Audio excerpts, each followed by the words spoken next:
तो माझ्याकडे असलेलं मागचं खातं हे कायम ठेवलेलं आहे आमच्या वरिष्ठांनी, आणि म्हणून जे पालकमंत्री पद माझ्याकडे होतं तेही कायम ठेवतील. समाजाने जंगी स्वागत केलंय तुमचं, एवढंच काय तर तुमच्या हातामध्ये चांदीचा कडा देखील दिलाय त्यांनी, काय सांगाल?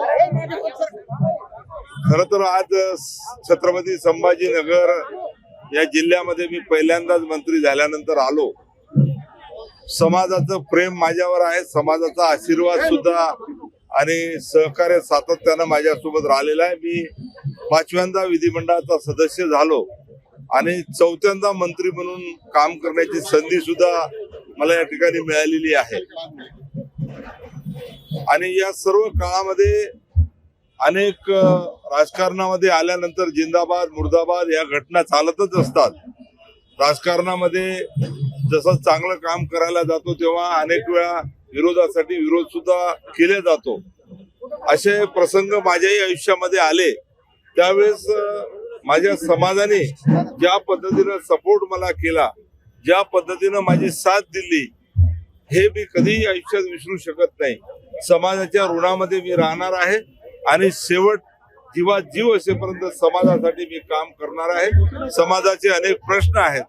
समाजाच्या सामाजिक, शैक्षणिक, आर्थिक आणि अनेक विषयाच्या संदर्भात अनेक वर्षापासून आमचा बंजारा समाज हा सातत्यानं या ठिकाणी बऱ्याच गोष्टीपासून वंचित राहिलेला आहे.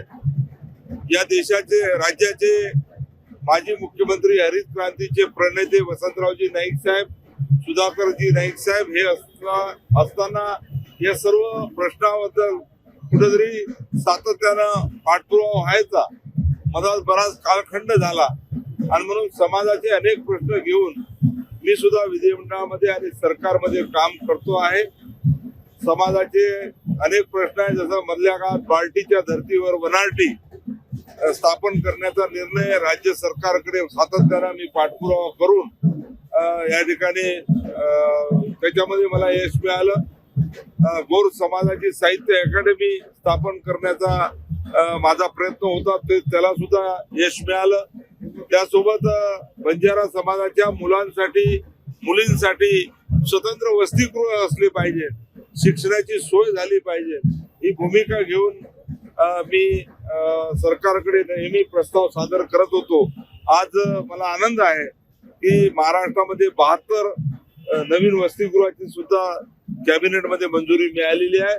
त्याचसोबत मुंबई हे मेट्रो सिटी आहे, राज्याची राजधानी आहे, तशी देशाची आर्थिक राजधानी आहे. या मुंबई शहरामध्ये हक्काची जागा आमच्या समाज बांधवांसाठी असली पाहिजे आणि म्हणून खऱ्या अर्थानं मोठी जागा राज्याचे मुख्यमंत्री सन्माननीय तेव्हा एकनाथरावजी शिंदे साहेब होते, कॅबिनेटमध्ये देवेंद्रजी फडणवीस होते, जे आताचे मुख्यमंत्री आहे, अजितदादा पवार आहे, आणि संपूर्ण कॅबिनेटने या ठिकाणी जी जागा सुद्धा आम्हाला दिलेली आहे, त्या जागेवर समाजाच्या वेगवेगळ्या सामाजिक, शैक्षणिक उपक्रम राबवून त्या ठिकाणी समाजाच्या अनेक वर्षापासूनची मागणी सुद्धा आमची पूर्ण झालेली आहे. आणि हे सर्व करताना परत मी मंत्री झालो आहे. समाजाचं प्रेम आणि आशीर्वाद माझ्यासोबत आहे.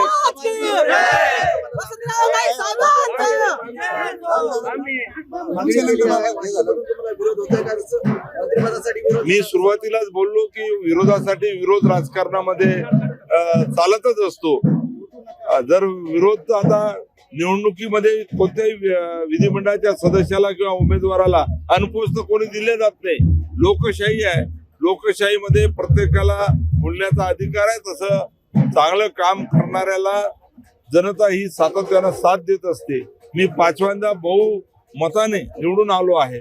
मी पहिल्या निवडणुकीला ज्यावेळेस लढलो होतो, माझी सातत्यानं 5ही निवडणुकीमध्ये मतं वाढत गेलेली आहे आणि म्हणून माझ्या मतदारसंघातली जनता ही माझ्यासोबत आहे. त्याच पद्धतीनं माझं काम सुद्धा महाराष्ट्रामध्ये जनतेने पाहिलेलं आहे. चांगलं काम करून शाबासकी घेण्याचा प्रयत्न माझा राहील. पालकमंत्री पदाची सुद्धा जबाबदारी तुमच्याकडे येऊ शकते, तुम्ही उत्सुक आहात का, किंवा कसं, काय तुमची इच्छा आहे? वरिष्ठांचा निर्णय काय होतो आहे त्याच्यावर आहे. शेवटी मंत्रिमंडळामध्ये स्थान मिळणं हा महत्वाचा बाब आहे. मंत्रिमंडळामध्ये आल्यानंतर आता पालकमंत्री म्हणून कोणत्या जिल्ह्याची कोणाला जबाबदारी द्यायची हा विषय वरिष्ठांचा आहे.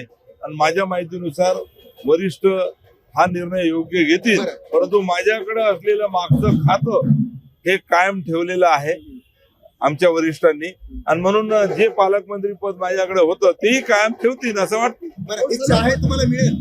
नाही, आता मला वाटतं खातंच त्यांनी कायम ठेवलेलं आहे, तर मी जिथं पालकमंत्री होतो तिथं मला कायम ठेवतील. सर 5 वेळा निवडून आला, चढता आले, काही समाज पाठीमागे आहे. पण विरोधक कोणाचे विरोध करतात तुम्हाला? नाही, विरोधक म्हणजे आता विरोधक तर असतच ना लोकशाहीमध्ये.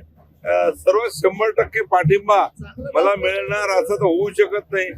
आणि विरोध हा अनेक वर्षापासून अनेक जुना इतिहास जरी पाहिला, प्रभू रामचंद्राला सुद्धा विरोध होता, त्यांच्याही बद्दल बोलणारे लोक होते. म्हणून विरोधाकडे न पाहता मी कसं चांगलं काम करेन, विरोधकांनी काही चांगल्या गोष्टीसाठी विरोध केला तर त्याच्यामधून अनेक गोष्टी शिकता येतात.